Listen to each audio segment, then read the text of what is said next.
네, 우리 좌우 옆 분과 인사합시다. 버티십시다. 조금만 더 버티십시다. 인사합시다. 네, 조금만 더 버티십시다. 이제 지난주에는 추수감사주일에 감사에 대한 말씀을 전했고요.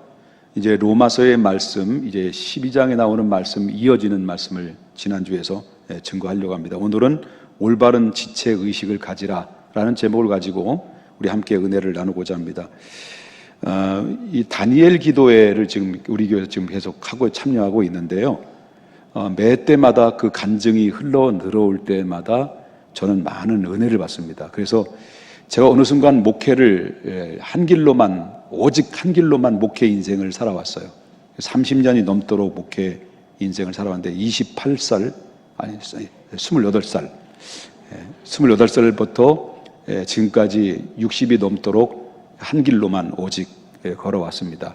오면서 많은 이런저런, 그리고 또 웃지 못할 일들, 또 잊지 못할 일들 많이 겪어왔습니다만은, 그런 와중에서 어떻게 정신없이 앞을 달려오다 보니 잃어버렸어요. 뭘 잃어버렸냐면 하나님에 대한 첫사랑을 잃어버렸어요. 처음에 내가 주님을 만났을 때 하나님의 내게 주신 그 감정, 사랑, 그 은혜를 잃어버리고, 어쩌면 때로는 목회를 하면서 목사니까 설교해야 되니까 바로 설교자지, 바로 설교를 듣는 자의 입장이 아니었기 때문에 이렇게 그렇게 30년의 세월을 하다 보니 처음 주님을 만났을 때 그 감정과 뜨거움이 어딘가 이슬처럼 사라지고 그냥 형식만 남아있는 부분이 없잖아 있다라고 생각하죠.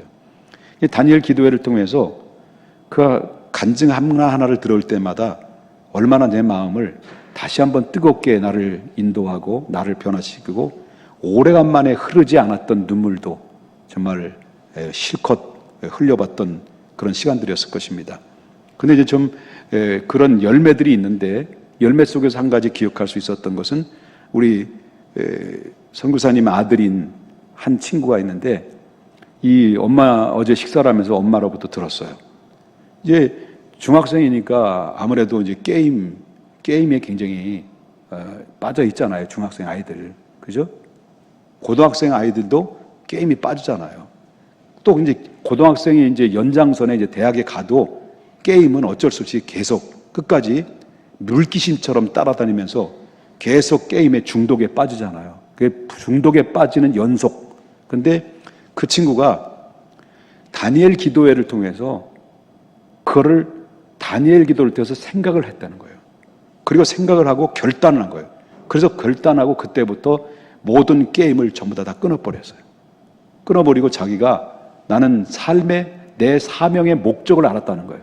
그래서 삶의 목적, 내 목적을 알기 때문에 목적 있는 삶을 내가 앞으로 살아야겠다. 그래서 나는 성경을 읽겠다는, 성경을 읽고 그리고 하나님의 말씀을 통해서 내가 인도하는 길로 나는 가겠다라고 결단하고 생각을 했다는 거예요.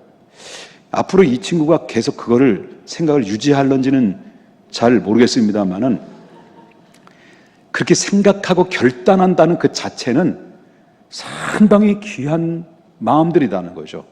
이런 청소년 친구들이 이렇게 결단하기가 쉽지 않아요.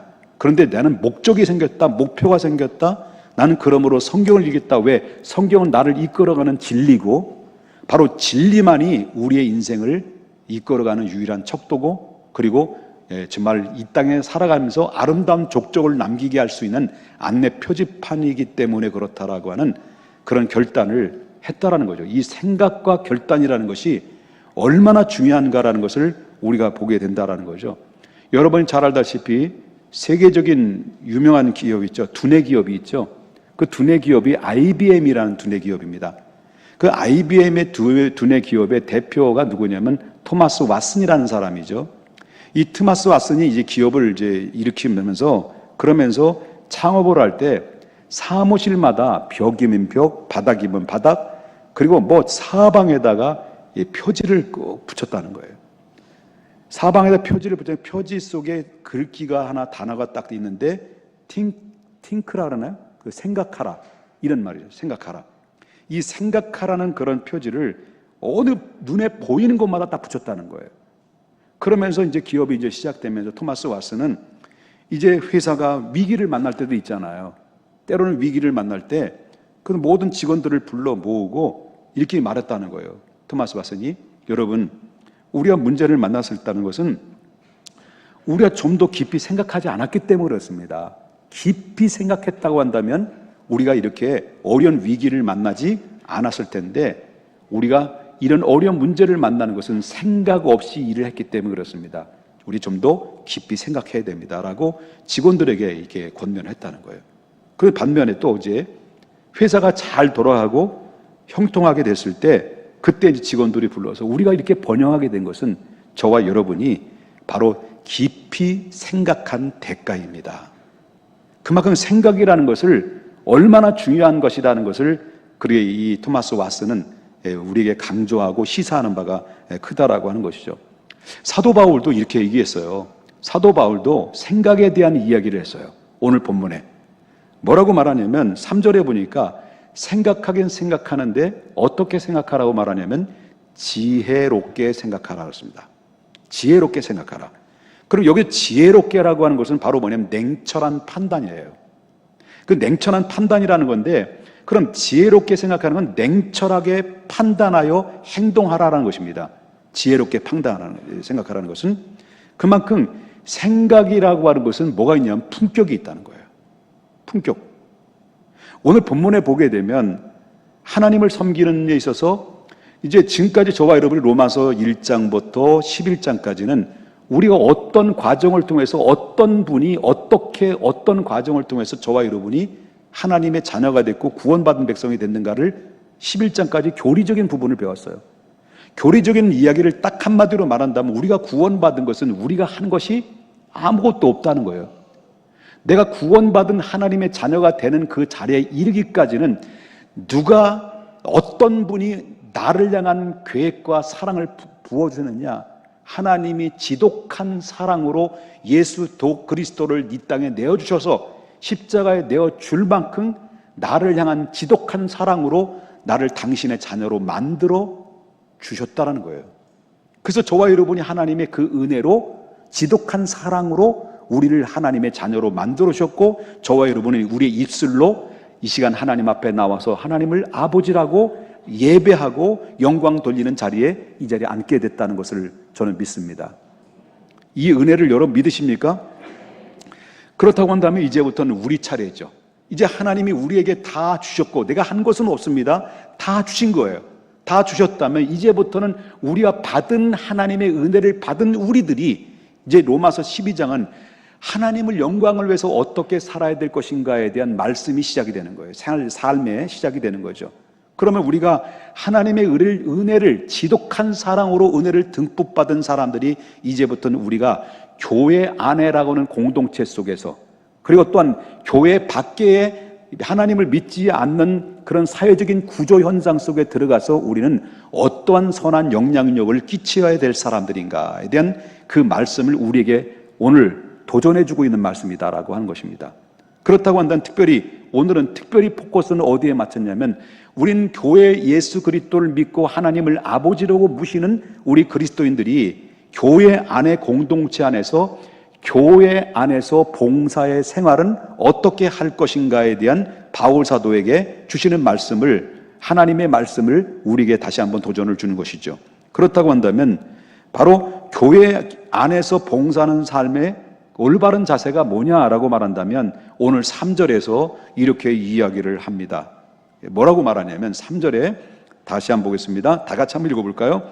내게 주신 은혜로 말미암아 너희 각 사람에게 말하노니 마땅히 생각할 그 이상의 생각을, 여기까지요.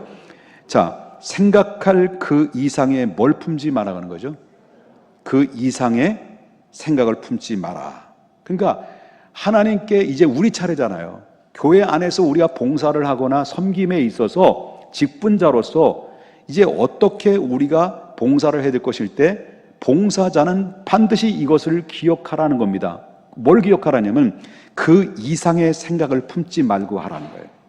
이 말은 무슨 말이냐면, 그리스도인들은 봉사의 자세에 대해서 말씀해 주고 있는데, 우리가 교회 생활이나 사회 생활 가운데서 가장 정말 가까이 하기 싫은 그런 인간들이 있죠. 그죠? 여러분 같이 뭐 이 사람들과 함께 만나면 가까이 하고 싶은 귀한 분들이 있지만 가까이 하고 싶지도 않고 쳐다보지도 않고 말도 하고 싶지 않는 인간들이 있을까요? 없을까요? 나만 그래요? 그럼 나만 바보 됐네. 있어요? 없어요? 너무 거룩하신 거 아닙니까, 여러분? 있단 말이에요. 내 강제라도 있다고 얘기해줘, 어떻게 해. 자, 있을 수 있어요. 근데 정말 가까이 하고 싶지 않은 사람이 어떤 사람이냐? 그 사람들은 대부분 가까이 하기 쉽지 않는 사람들의 특징이 바로 뭐냐면 자기 자신에 대한 과대평가하는 사람이에요. 잘난 척하는 사람. 늘 자신이 최고예요. 이런 사람들은 정말 밥맛이야. 물론 자기 자신을 과소평가하는 사람도 문제지만은 그러나 더 심각한 것은 자신에 대해서 너무 지나친 과신과 과대평가를 하는 사람이 문제다라는 거예요. 그래서 자신에 대한 과소평가하는 사람들, 열등의식에 있는 사람들은 좀 가능성이 있는 게 있어요. 왜? 뭘 알합니까? 자기의 부족함을 알아요. 에이, 나 같은 게 뭐. 아유, 난 못해. 이럼에도 불구하고 누굴 의지하려고 합니까? 하나님께 도움을 구해요. 하나님, 내가 왜 이렇게, 나를 왜 이 모양으로 만드셨습니까? 나를 좀 다시 일으켜 세우세요. 나 다시 한번 용기를 낼 수 있도록 힘주세요라고 하나님께 이 모든 자신의 열등의식에 사로잡혀 있는 사람들은 하나님께 의지하고 하나님을 신뢰할 수 있는 가능성들이 높아요. 그런데 자신이 너무 지나치게 과대평가를 하게 되면요, 자신이 너무 강하니까 하나님 필요 없지 않아요. 하나님이 도움이 필요가 없어요. 왜? 잘하니까. 너무 잘났으니까. 에?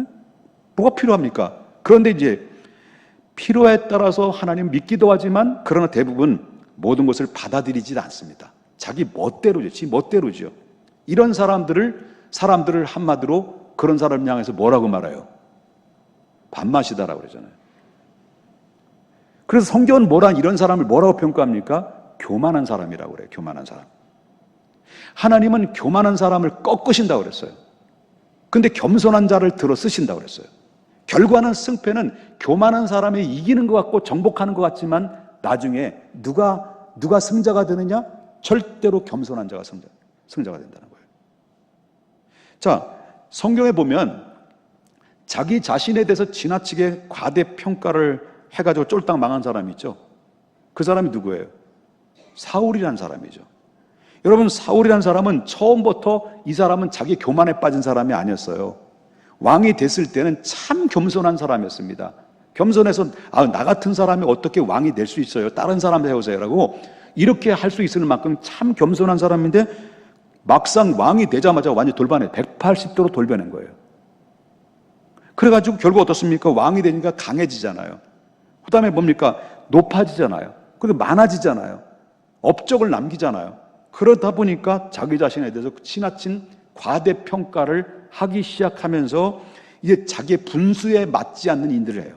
그래서 전쟁에서 승리하면 자기 이름, 하나님이 도와줘서 전쟁에 승리했는데도 불구하고 자기의 능력이고 자기의 강력한 리더십에 의해서 내가 이 전쟁에서 승리하는데 이끌었다. 그래서 내 이름으로 전쟁의 기념비를 세우라고 할 만큼 이 싸가지 없는 일을 주저없이 했다는 거죠. 죄송합니다. 싸가지 없는 얘기, 나쁜 얘기인데 어차피 나온 걸 어떻게 합니까? 그렇다는 거예요. 이와 같이 자기 분수에 지나치게 넘는 행동, 과대평가를 한 사람이 이게 깊이 들어가게 되면 어떤 일이 벌어집니까? 바로 과대망상에 빠지는 거죠. 오늘 이런 사람 굉장히 많아요. 자, 고개를 약간 돌리면서 옆에 사람 째려보세요. 혹시 그런 사람이 없는가 주변 살펴보세요. 자, 이와 같이 자기 분수를 뛰어넘게 되면 어떤 일이 벌어지냐면 두 가지 결과가 나와요. 첫 번째는 하나님께로부터 버림받아요. 사울은 버림받았어요. 두 번째는 내 주변에 사람들이 없어요. 내 주변에 있었던 사람이 하나씩 둘씩 떠나요. 그 다음에 나 홀로 남아요. 그래서 혼밥을 먹어요. 그래요. 어디 밥 먹자 해도 밥 먹을 사람이 없는 거예요. 그래서 결국 혼밥 먹는 거예요. 여러분, 그렇기 때문에 바울은 이 본문에서 그래서 뭐라고 말하냐면 교회 봉사할 때나 인간관계 속에서 가장 주목해야 될 것이 뭐냐면 마땅히 생각할 그 이상을 품지 마라. 그런 얘기를 하고 있다는 거죠. 다시 말한다면 겸손하라 라는 거예요. 옆에 분 인사합시다. 겸손하십시다. 근데 반대로 여자가 낳은 남자 중에서 신약에 최고의 멋진 사람이 있었어요. 그 사람이 누굴까요? 세례 요한이에요. 여러분, 이 세례 요한은 자신의 분수를 알았어요.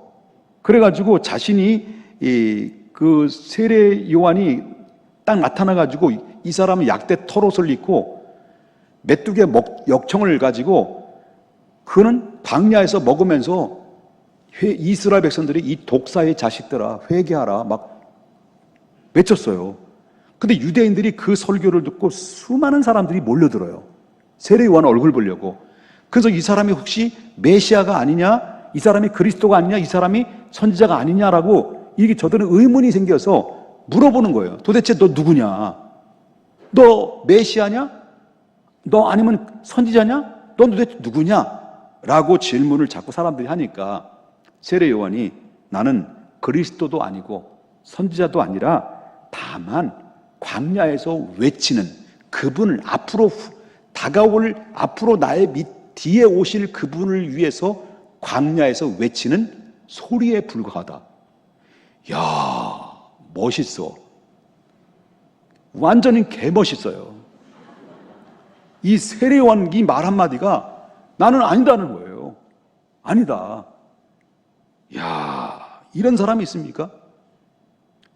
그래서 결국 어떻습니까? 자신이 그리스도를 길을 예비하기 위해서 나는 태어난 존재지 나는 그리스도가 아니다. 웬만한 사람은 이렇게 사람이 떠받쳐주면 맞아, 내가 그리스도야, 날 따르라 해가지고 해서 나온 그 교주가 누구예요? 이만희예요. 그래서 나온 거예요, 이만희. 자꾸 추앙하니까 자기가 과대망상, 과대평가, 과대망상에 의해서 자기가 교주인 것처럼 나중에 하나님으로 둔갑하는 것은 처음부터 그런 사람들이 아니었다는 거예요. 조심해야 돼요. 조심해야 될 분 5분이 있어요. 성경은 겸손한 사람을 사용한다고 했어요. 사람들의 인격 속에는 감정을 파괴하는 무서운 폭탄이 다 들어있어요. 여러분 안에는 다 폭탄이 들어있다는 거예요. 그것은 바로 뭐냐면 각자가 다른 재능을 가지고 그 재능을 가지고 우열을 가리려고 하는 거예요. 내게 최고다. 너는 내 밑에다. 우열을 가지려고 비교의식을 가진 거예요. 그 내가 가진 재능이나 예를 들어 내가 받은 돈이 많은 거 아니면 집이 크고 많이 배우고 이런 것들 내가 좀 쌍꺼풀이 잘 돼가지고 미모가 업그레이드 된 거 웃긴 건데 안 웃네. 등등 이런 것을 통해서 자기의 모든 외적인 부분이나 내적인 부분을 통해서 자꾸 비교의식을 하는 것, 이건 폭탄이에요. 무너지는 거예요. 그렇기 때문에 가진 재능, 타인의 재능을 비교하면서 우위를 가리는 것이 이게 얼마나 잘못된 것이다. 그래서 사도 바울은 그래서 말하는 거예요. 교회에서 할 때 잘난 척하지 마라. 마땅히 생각할 그 이상을 생각을 품지 말고 하나님께서 각자의 받은 은사대로 겸손히 내 포지션 안에 그 일에 내게 주신 사명인 줄 알고 충실히 그 일을 가게 되면 어느덧 광명한 빛이 비춰지는 놀라운 자리에 내가 이르게 될 것이다 라는 것이 바울 사도에게 우리에게 주신 값진 말씀이라는 것을 보게 된다라고 하는 것입니다. 믿습니까? 자, 두 번째는 교회 안에서 봉사하는 사람들이 올바른 봉사의 자세가 바로 뭐냐면 3절 다시 보겠습니다. 다 같이 보겠습니다. 시작. 내게 주신 은혜로 말미암아 너희 각 사람에게 말하니 마땅히 생각할 그 이상을 생각을 품지 말고 오직 하나님께서 각 사람에게 나누어 주신 뭐대로요? 믿음의 뭐대로? 분량대로. 그러면 여러분들이 예수님을 믿고 하나님의 자녀가 됐어요. 교회에 오신 지 순서도 달라요. 먼저 오신 분도 있고 늦게 오신 분도 있고 먼저 믿은 분도 있고 늦게 믿은 분도 있고요. 근데 믿음은 다 달라요. 다 똑같을 수 없어요. 믿음의 대상은 똑같아요. 예수님인데 그 믿음의 부피는 다 달라요. 어떤 사람은 큰 믿음을 가지고 있고 어떤 사람은 작은 믿음을 가지고 있어요. 그런데 교회에서 봉사를 할 때는요, 뭐대로 해야 되는 거예요? 뭐대로 해야 되는 거예요? 믿음의 분량대로 하는 거예요. 믿음의 분량이 5밖에 안 되는데 믿음이 어마무시한 사람들과 똑같이 이렇게 하다 보면 뭐 된다는 거예요? 과부하 현상이 일어나요. 부작용이 일어나는 거예요. 부작용이 일어나서 결국 어떻습니까? 내가 시험의 대상이 돼서 결국 감당하지 못하면 시험 드는 거죠. 그러면 하나님이 살아계시니 안 계시니 교회에 나가서 나는 이렇게 최선을 다해서 했는데 내게 왜 이래? 교회는 왜 이래? 세상은 또 왜 이래? 뭐 이렇게 그게 나오는 거죠. 그러다가 결국 어떻게 시험 드는 거예요. 사람들이 시험 들고 교회를 이탈하는 이유는 바로 뭐냐면 세상으로 빠져나가는 것은 바로 뭐냐면 믿음은 요만큼인데 여러분 시험 드는 사람이 대부분 어떤 사람이 시험 들어요? 초신자가 시험 들어요? 교회 열심히 내는 사람이 시험 들어요? 열심히 내는 사람이 시험 들지. 그리고 안 나와 교회. 열심히 해놓고. 그거 왜 그래요? 믿음의 용량은 이건데 하는 일은 믿음의 큰 것처럼 이렇게 뻥 튀겨가지고 일을 하다 보니까 부작용 나는 거죠. 부작용 나는 겁니다. 그렇기 때문에 예를 들면 그래요. 장로님과 함께 만나서 이 얘기를 하는데 원룸에 사는 사람들이 특징이 있다는 거예요. 원룸. 살기는 원룸이에요. 월세를 몇십만 원씩 내고 사는데 그 원룸의 주차장에 주차한 것을 다 보니까 전부 외제차들이라는 거예요. 외제차. 그 고급 승용차들. 야, 젊은 사람들이 요즘 젊은 사람들이 다 그래요? 여러분 물어보겠습니다. 2층 젊은 애기 아빠들. 집부터 사는 게 더 좋아? 차부터 사는 게 더 좋아? 그렇지, 나오잖아, 차. 차가 더 좋은 거야. 집은 원룸에 살아도 차는 고급차 사는 거예요. 이게 바로 오늘날 젊은 사람들의 추세라니까요. 깜짝 놀랐어요. 아니, 장로님이 그러시더라고요. 벤츠, 뭐냐면 벤츠, 난 벤츠밖에 몰라요. 예? 그걸 한다는 거예요. 사는 거는 수입은 100만 원인데 씀씀이 200만 원. 그렇게 자꾸 누적이 되면 뭐예요? 빚덩이 되는 거죠. 빚덩이 되면 뭐면 신용불량자 되는 거예요. 이게 바로 뭐냐면 오늘날 보편적인 젊은이들의 모습들을 보게 된다는 거죠.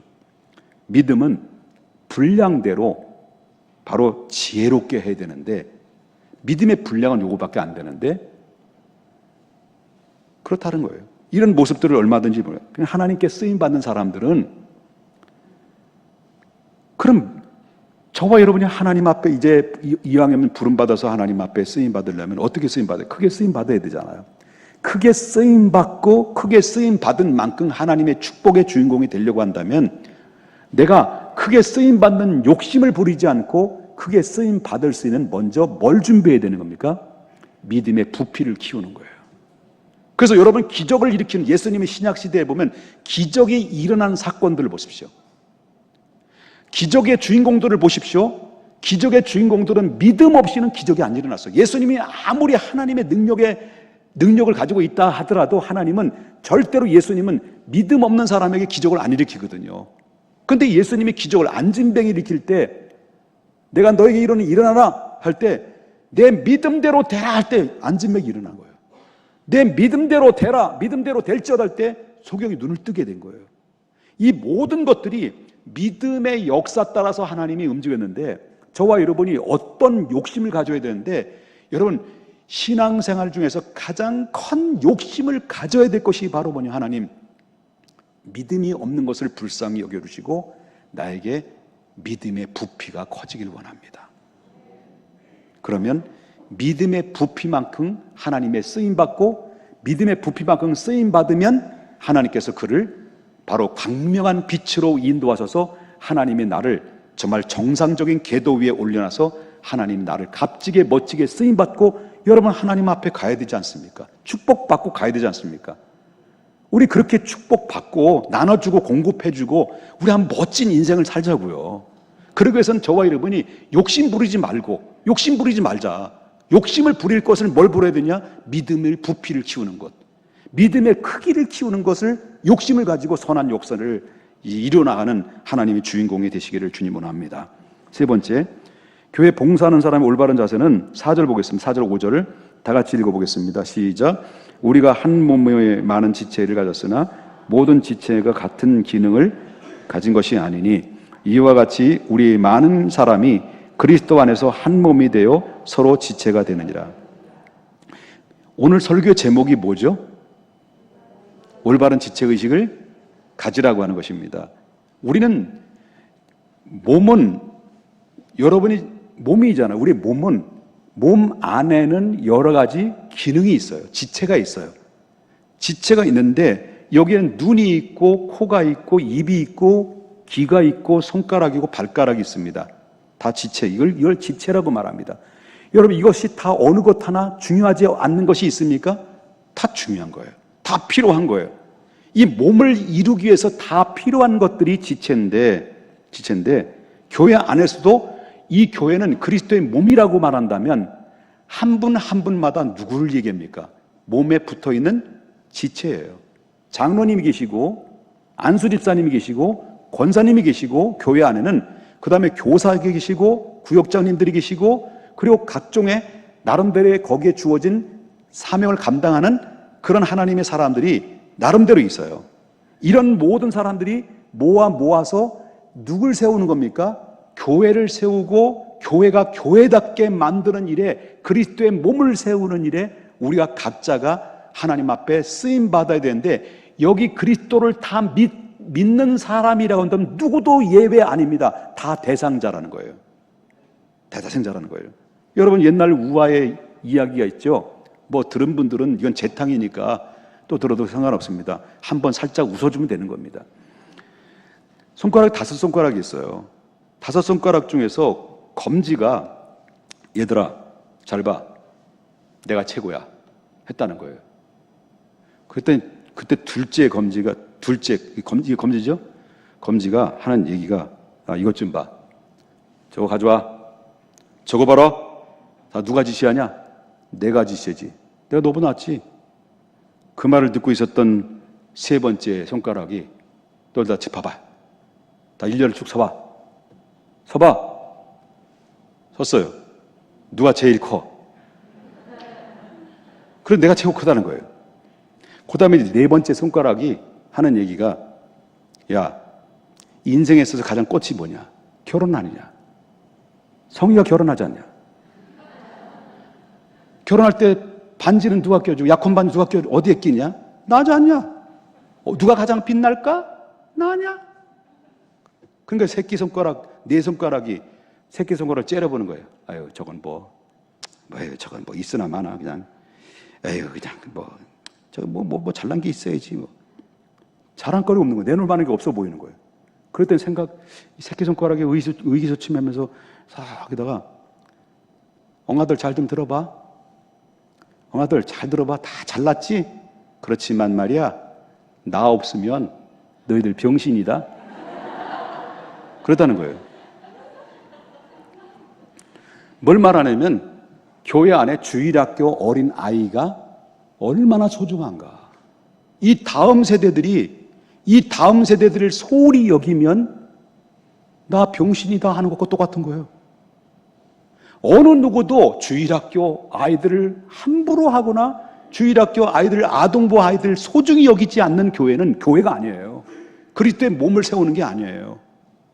여러분 자녀들이 그냥 여러분의 자녀들을 교회에다가 위탁시키고 신앙의 문제를 맡겨버리고 여러분의 가정에는 세상 사람이 돼버린다고 한다면 교회에서 어떻게 그걸 감당합니까? 가장 최고의 스승이 엄마인데, 교육이 엄마 아빠인데. 그렇잖아요? 어느 누구도 교회 안에서 소외되는 사람이 없어요. 다 하나님 보실 때 사랑스럽고 다 귀하고 존귀한 사람들이라는 것을 여러분 믿으셔야 될 줄 믿어요. 이와 같이 모든 지체의 기능이 각기 다르듯이 궁극적인 목적은 바로 뭐냐면 몸의 유익을 위한 거예요. 이목구비 모든 것들은 다 몸의 유익인 것처럼 교회 안에서도 마찬가지다라는 겁니다. 다양한 사람들이 모였지만 그리스도 안에서 몸을 세워져 나가는 하나님의 영광의 지체 역할을 잘 감당해서 교회를 교회답게 만들어가는 과정 속에서 이걸 그대로 떠서 이제는 어디로 가느냐? 교회가 교회답고 건강한 교회가 되면 이것을 떠서 어디로 갑니까? 세상으로 나가는 거예요. 세상으로 나가게 되면 어떤 일이 벌어질까요? 세상의 사람들이 우리를 바라보는 눈이 달라지게 되는 거예요. 달라지는 거예요. 옛날에는 교회가 왜 그래? 교회가 왜 저래? 뭐 이렇게 지탄의 대상이 됐던 교회가 건강한 교회가 돼서 그리스도의 영광을 드러나게 되고 가장 모범적인 교회, 이런 모든 이 하나님의 원리와 원칙을 가지고 여러분 지켜나가게 되면은 고스란히 어디로 갑니까? 세상에 나가가서는 그것을 선한 영향력에 끼치게 되는 역사가 임하게 된다는 겁니다. 아멘입니까? 그렇다면 여러분 물어보겠습니다. 여러분에게는 같이 여러분 대답을 하셔야 됩니다. 여러분에게는 예수님이 누구이실까요? 지금 파도치기를 하십니다. 파도치기. 한꺼번에 얘기하십시다. 그냥. 자, 여러분들은 예수님 누구이실까요?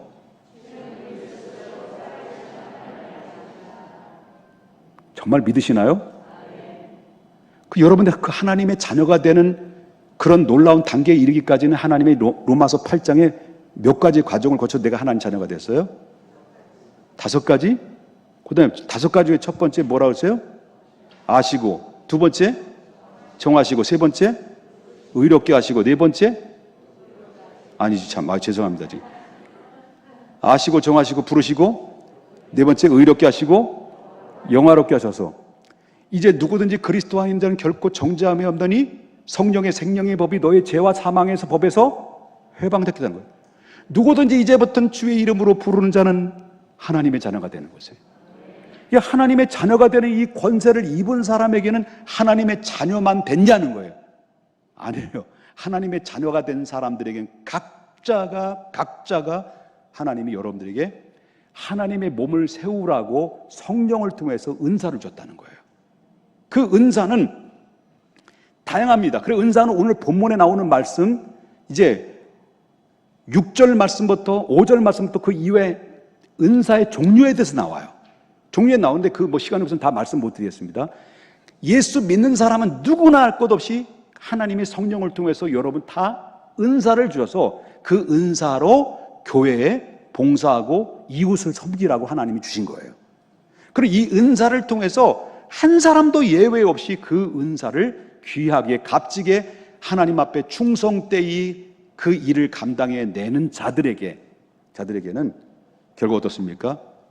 하늘의 별처럼 하나님의 축복이, 그 이름이 빛이 드러나게 되는 놀라운 역사의 결과를 얻게 되는 것입니다. 그런데 한 가지, 하나님이 당신의 자녀로 삼으신 건 전부 다 하나님이 하셨어. 예수 그리스도를 믿음으로 말미암아 하나님 자녀가 돼서 여러분들이 각자의 이제는 하나님 자녀 됐으니 이제 우리 차례야. 이제 하나님 남은 우리의 일생을 하나님의 교회를 세우고 하나님 영광의 나라를 위해 살고 이웃에게 선한 영향력을 끼치라고 나에게 뭘 주었어요? 은사를 줬어요. 달란트를 줬어요. 그 달란트를 주셨는데, 사명을 맡겨주셨는데 내가 주님 나라 갈 때까지 그 사명을 감당하지 않고 땅에 묻어버렸어. 그냥 교회만 왔다 갔다 교회만 왔다 예배만 드린 거예요. 그게 가장 최고 잘하는 것처럼 생각했던 거예요. 그래서 주님의 나라를 위해서 뭔가 일을 하나도 한 게 없어. 예배만 드린 거야. 그것도 참 잘한 거야. 그런데 주님 앞에 갔을 때 너는 이 땅에서 교회를 위해서 너 무엇을 했느냐? 그 이웃을 위해서 어떤 선한 영역을 행했느냐? 라고 질문했을 때 그 달란트를 가지고 너 뭐 했느냐? 내가 주신 은사, 내가 너에게 준 선물 가지고 뭐 했느냐? 할 때 주여 아무것도 안 했습니다. 짖짓만 졌습니다. 땅에 묻어버렸습니다. 할 때 그때 하나님이 책망했던 말이 뭡니까? 악하고 게으른 종아. 그 가지고 있는 달란트를 뺏어서 열심히 감당했던 자에게 줬어요. 그렇기 때문에 우리는 한 몸입니다. 그리스도의 한 몸이고 한 지체인데, 그래서 여러분 한 사람 한 사람이 이 사회에 나가서 선한 영향력을 끼치면 교회가, 저 사람이 하나님을 믿는 백성이기 때문에 참 교회가 이런 사람도 있구나라고 교회에 대한, 이 사람에 대한 칭찬이 아니라 교회에 대한 칭찬이에요. 근데 내가 만약에 이 김 목사가 나가서, 교회 나가서 예배 잔뜩 잘 드리고 나서 친구들, 옛날 여기 평택에 날 친구들 많거든요. 이거 하는 친구 많아요. 예배 다 드리고 이거 하고 술판 벌린 데 가서 막 마시고 이색 저색하고, 이거를 여러분들 현장 목격을 했다 봅시다. 그 사람도 예수 믿지 않은 사람이 보는데, 나 목사인데, 그러면 이런 목격을 하고 발견하게 되면 저게 목사야? 그러면서 하는 얘기입니까? 그러니까 교회가 썩었다고 하지. 이런 소리 듣는 거잖아요. 왜 목사가 잘못했는데 왜 교회가 욕을 먹느냐? 그것은 모든 성도 한 사람 한 사람이 지체가 바로 뭐냐면 몸처럼, 지체가 잘못되면 몸이 다 아픈 것처럼, 지체가 기쁘고 즐거우면 몸이 전체 기쁜 것처럼, 우리는 그리스도 안에서 한 덩어리이기 때문에, 덩어리. 그래서 우리가 한 사람이 개별적으로, 개인적으로, 여러분 교회 안에서는 다 거룩하지만 교회 밖에 나가서 선한 영향력을 끼쳐서 너 참 그리스도인답다, 너 참 이 세상에서 참 쉽게 발견할 수 없는 너 보석 같은 믿음의 사람이다. 사람들이 나를 고리타분하게 볼 수 있었는지 모르지만 나를 인정하는 것은 누구를 인정하는 겁니까? 교회를 인정하는, 왜? 한 덩어리이기 때문에. 나와 교회는 떨어질래 떨어질 수 없는 불가분의 관계입니다. 그렇기 때문에 내가 잘못하면 교회가 잘못하는 것이고, 내가 잘하면 교회가 잘하는 것이고, 교회가 잘못하면 하나님이 잘못하는 것이고, 교회가 잘하면 하나님 영광 받으시는 거예요. 우리가 여태까지 우리의 한국교회 성도들은 교회 안에서는 예배드리고 영광 돌리고 다 거룩한데 교회 밖에 나가면 개판이고, 속된 말로 개쩔어요. 그러니 교회가 왜 이래? 교회가 왜 이래? 이런 거예요. 여러분, 우리 200명이 넘는 이 교회 사랑하는 성도님들이 뭐 우리 사회 나가서 뭘 선한 영향력이 있나, 뭐 태가 나? 아닙니다. 태납니다. 여러분, 우리 한번 잘 살아보십시다. 믿음대로, 말씀대로 선한 영향을 끼쳐보십시다. 우리가 그리스도인이면 그리스도인답게, 여러분 거룩하게 나가서 참 저는 그리스도다, 전 목사다 라고 들을 수 있을 만큼 저와 여러분이 책임 있는 삶으로 살아서 저 사람이, 예수 믿는 사람, 교회까지 영향력을 줄 수 있는 그런 사람이 되는 것이 자기의 분수에 맞는 삶이고, 그리고 오늘 본문의 사도 바울이 우리 후대들에게 꼭 들려주고 싶어하는 하나님의 마음, 그 마음을 여러분에게 주의 종을 통해서 전달하는 이 말씀을 여러분, 우리 모두 저와 여러분들 위시해서 마음 깊이 되새김하고, 다시는 세상 사람들로부터 왜 교회가 저래?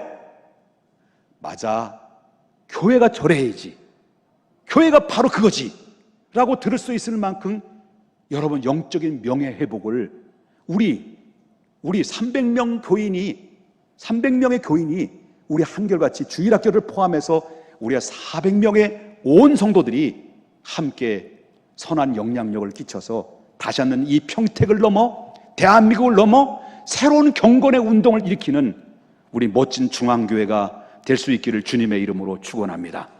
기도하겠습니다.